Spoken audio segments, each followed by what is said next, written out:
एक बार भगवान बुद्ध के पास एक राजकुमार दीक्षित हो गया। दीक्षा के दूसरे ही दिन किसी सिरबका के घर उसे भिक्षा लेने बुद्ध ने भेज दिया। वह वहाँ गया।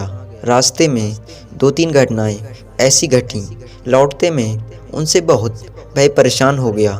रास्ते में उसके मन में ख्याल आया कि मुझे जो भोजन बेहद प्रिय है वे तो अब नहीं मिलेंगे। लेकिन सिरबका के घर जाकर पाया कि वही भोजन थाली में है जो उसे बहुत पसंद है। वह बहुत हैरान हुआ। फिर सोचा, संयोग होगा, जो मुझे पसंद है वही आज बना होगा।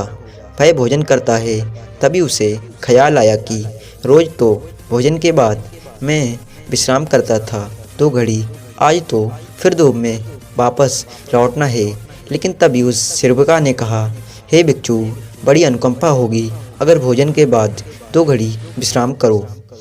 बहुत हैरान हुआ।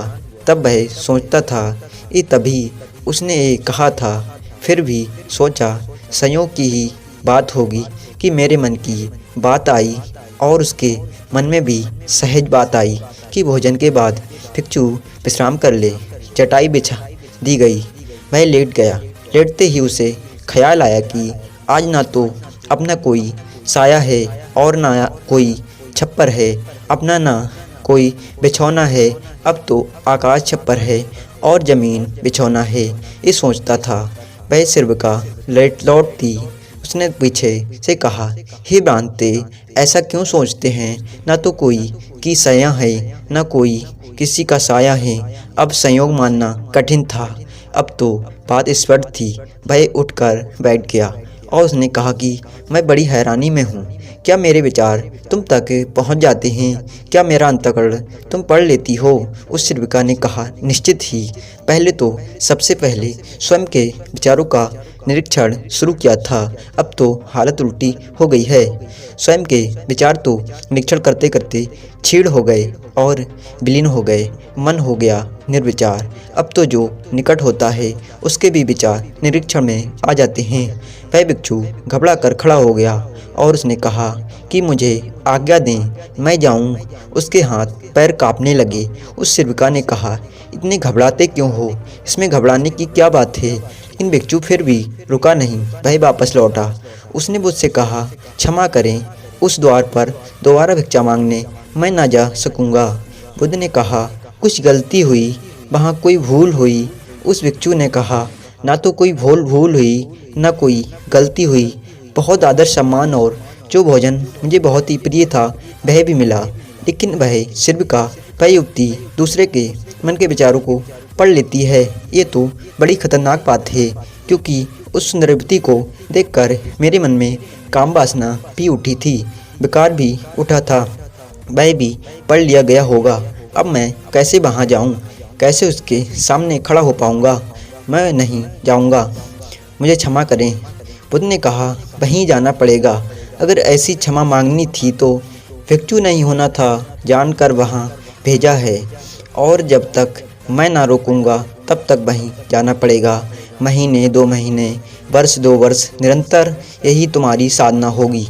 लेकिन होशपूर्वक जाना, भीतर जागे हुए जाना और देखते हुए जाना कि कौन से विचार उठते हैं, कौन सी वासनाएं उठती हैं। और कुछ भी मत करना, लड़ना मत, जागे हुए जाना, देखते हुए जाना भीतर की क्या उठता है, क्या नहीं उठता। वह दूसरे दिन भी वहीं गया।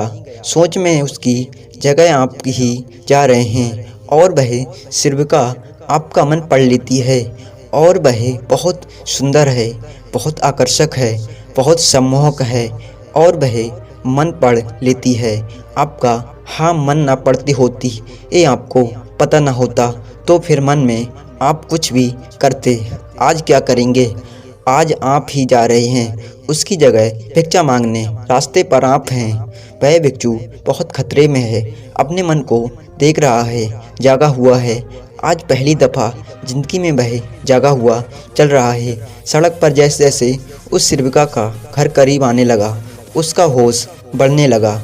भीतर जैसे एक दिया जलने लगा और चीज़ें साफ दिखाई पड़ने लगीं और विचार घूमते हुए मालूम होने लगे। जैसे उसकी सीढ़ियाँ चढ़ा, एक सन्नाटा सा छा गया।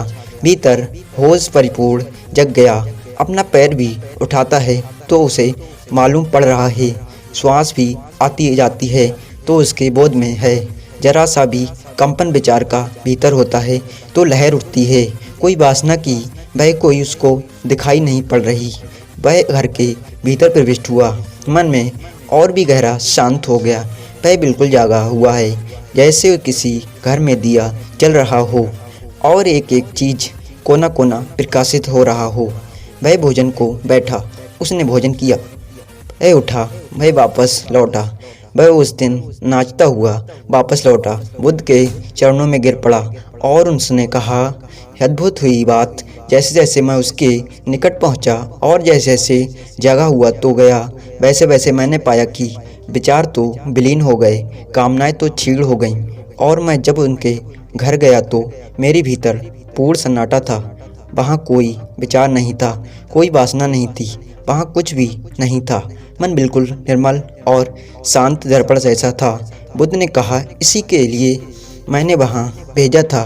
कल से वहाँ जाने की कोई आवश्यकता नहीं। अब जीवन में इसी भांति जियो जैसे तुम्हारे विचार सारे लोग पढ़ रहे हों। अब जीवन में इसी भांति चलो जैसे जो भी तुम्हारे सामने है वह जानता है, तुम्हारे भीतर देख रहा है। इस भांति भीतर चलो और भीतर जागे रहो। जैसे जैसे जागर बढ़ेगा वैसे वैसे विचार वासनाएं क्षीण होती चली जाएंगी। यह दिन जागर पूर्ण होगा, उस दिन तुम्हारे जीवन में कोई कलमा, कोई कलुष रह जाने वाला नहीं है।